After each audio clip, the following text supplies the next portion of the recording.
It's a pleasure to follow the Honourable Lady from Brent Central, and I agree with her and my honourable friend, the member for the City of London, Westminster. It would be a very good thing to sort out the VAT issue for goods that are going to be exported. But, Madam Deputy Speaker, listening to this debate and looking at the documents, I've been struck that I've made a mistake. I used to think that a phantasmagoria was a forerunner of a moving picture, the sort of machine I might go home and watch on a quiet Wednesday evening. But it turns out that a phantasmagoria is, in fact, our current approach to economic policy making. And I refer honourable and right honourable members to page 131 of the ABR's report, which says, since the ABR was established in 2010, the government has had 6 different fiscal mandates.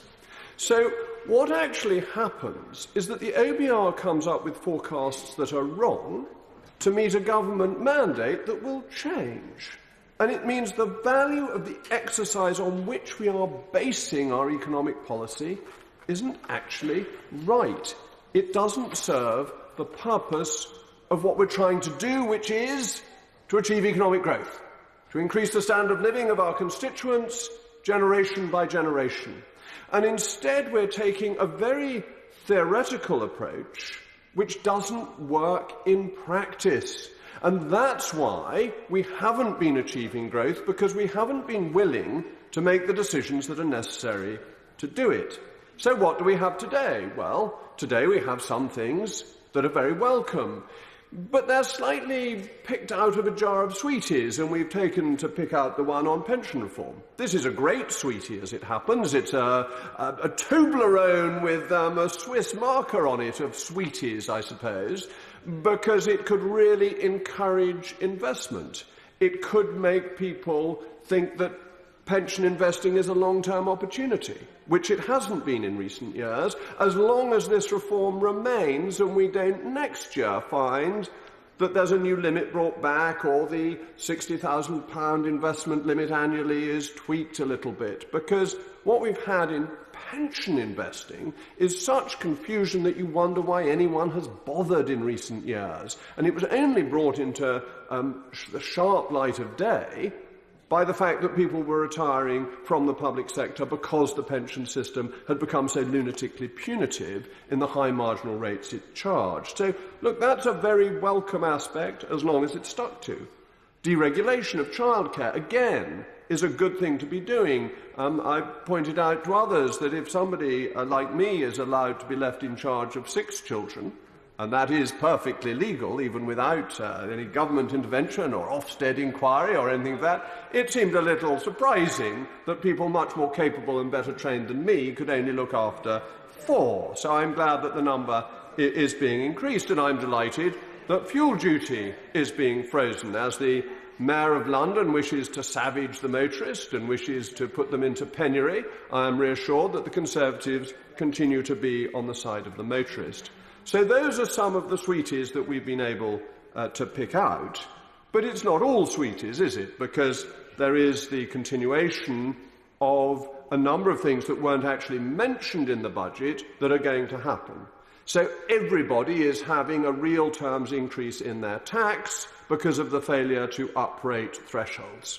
And people are going to be coming into the higher rate of tax who, particularly if they're living in London, are not actually that well off. So there is a big tax rise that we are getting. And that's where I go back to the phantasmagoria, because by failing to think through economic policy in a way that will actually work, but thinking of it in this theoretical basis, we have seen the tax take rise. Look what happened in the Thatcher era. And this is page 80 of the ABR. I think the ABR is useless, for the record.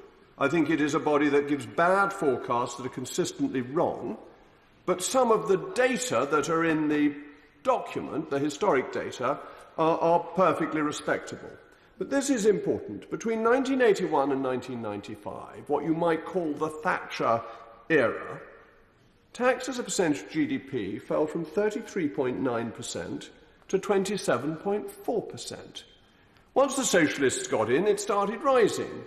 And you'd have thought that when the Conservatives got in again in 2010, it might have come down a bit. Not a bit of it.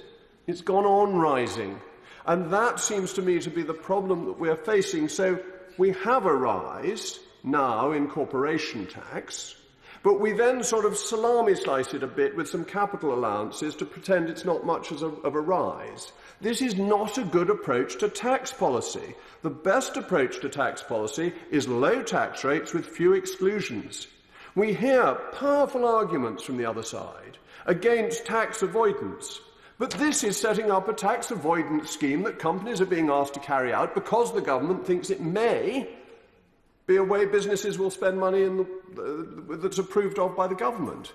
But actually, who knows best how to spend their money? Businesses or the government? Businesses. So what you want is low rates rather than distorting investment to make it go in the way that the government currently thinks is fashionable. And that's why I think we should be cutting corporation tax and looking at what has happened in the Republic of Ireland, which has been mentioned before. But the figures are stark. I wonder if the Treasury bench is aware that in the Republic of Ireland, corporation tax raises more money than value-added tax. And it's a very similar VAT base to the one in the UK. The figures are 22.6 billion in corporation tax to 18.6 billion in VAT, euros, compared in the UK to 82 billion in corporation tax to 162 billion of VAT. Lower taxes raise more money. Let us for once move away from the old-fashioned, from the phantasmagoria, and update ourselves to a modern age of tax cuts and economic growth.